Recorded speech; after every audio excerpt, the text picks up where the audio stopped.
El sector elèctric està fortament regulat a tots els països. I regular vol dir, efectivament, que el poder públic marca la línia a les empreses privades que tenen una concessió. La primera pregunta és, en el cas de Catalunya, Endesa, que és l'empresa majoritària, a qui pertany Endesa? A una empresa italiana que es diu Enel.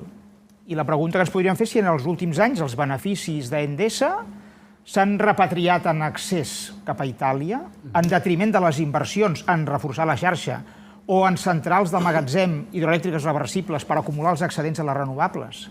No s'ha fet, a parer de molts experts, amb la intensitat que caldria. I a mi em consta que del PP hi ha qui diu allò que vam fer el 2008 antes alemana que catalana, Pizarro, i Aznar, diguem-ne, de dir abans que la tingui el grup La Caixa, doncs que siguin uns de fora, doncs ara estem veient, i em consta que una de les idees que tenia Feijóo... Sí, deixa'm acabar. A les fundacions d'aquestes elèctriques hi havia destacats dirigents de Convergència, si vols te'l s'anumeno. No és el meu cas. No, però si vols te'l s'anumeno, que la Fundació Endesa hi havia alguns... Està fet com els defenses de l'Inter de Milà ahir, exactament.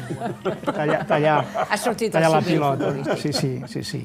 No, em consta que el Feijóo, una de les idees que tenia si recuperava la presència del govern pel PP era tornar a nacionalitzar Endesa, perquè hi ha l'evidència que en els últims anys hi ha un excés de benefici d'Endesa que se'n va a Itàlia en forma de dividends, encantats els italians, i aquí la xarxa va envellida, sense renovació, modernització i ampliació, i les centrals hidroelèctriques reversibles estan a l'aire. Jo trobo a faltar el president de Catalunya que digui, senyors d'Endesa, jo si fos el senyor Illa me n'aniria avui mateix, o demà, hi ha debat, a la central hidroelèctrica reversible de la Ribagorça, Moralets, la central de Baserca, que si s'amplia, que ja està tot previst per ampliar-se i que té el suport majoritari del Parlament de Catalunya, podria ser la més gran del món. I allà podríem fer amb diners europeus de Brussel·les... La més gran del món? La més gran del món, equivalent a 3 nuclears. I allà podríem fer la interconnexió més barata i més ràpida amb França, que ens la pagaria Brussel·les, a més aprofitant l'antic túnel de Viella, que està desocupat i que ja està foradat. La muntanya ja està foradada i la podríem fer tota soterrada, perquè és curtíssim de tamany. I aquí França estaria encantat de tenir aquesta interconnexió interfronterera. No és dubtes tinc de França, que estaria encantat. No, és que els francesos necessiten, tenen molta nuclear i els hi sobren excedents. I la central reversible que ja tenim... Potser que telefon és el president, no? No, això està... Ara el president no ens pot veure, no ens pot sentir, Deixa'm acabar. un missatge i si no... Octubre del 23, en el debat monogràfic de renovables, hi havia la consellera Paneque i l'Eugeni Villalbí, jo era el ponent de Junts, i jo vaig dir públicament des del faristol, Endesa, si no voleu ampliar Moralets, digueu-ho clarament i que vingui la Generalitat i obri un concurs públic a altres empreses públiques o privades del món, perquè això corre molta pressa.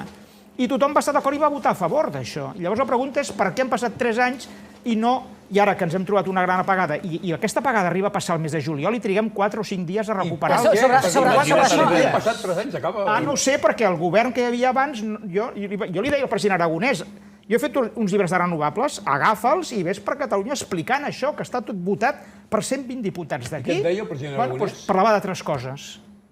I llavors jo trobo a faltar el president de Catalunya que digui, Endesa, això. Endesa, tu estàs fent totes les centrals de Catalunya, estàs gestionant, doncs ara toca fer això i espavila't, i no hem d'esperar 10 anys.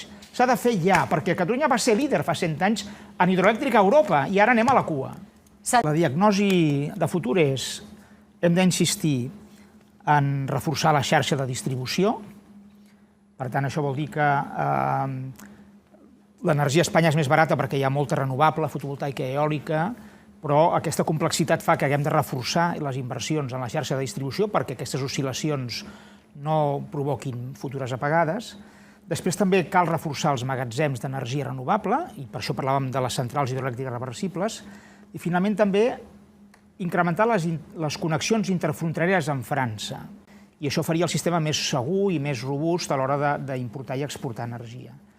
I en aquest sentit, jo penso que els ciutadans dels parlaments hem d'esperar debats constructius i consensos de país. Jo al Parlament espanyol no hi he estat, però sí que al Parlament de Catalunya puc dir que en el debat monogràfic d'energies renovables de l'octubre del 23, els grans partits catalans, tots, amb l'excepció de Vox, van votar per amplíssima majoria un full de ruta molt concret, amb propostes concretes d'inversions a fer i de projectes que es podrien materialitzar en un termini mitjà i a un cost baix, de centrals reversibles i de connexions interfrontereres. I, per tant, trobo a faltar, i acabo, lideratge polític.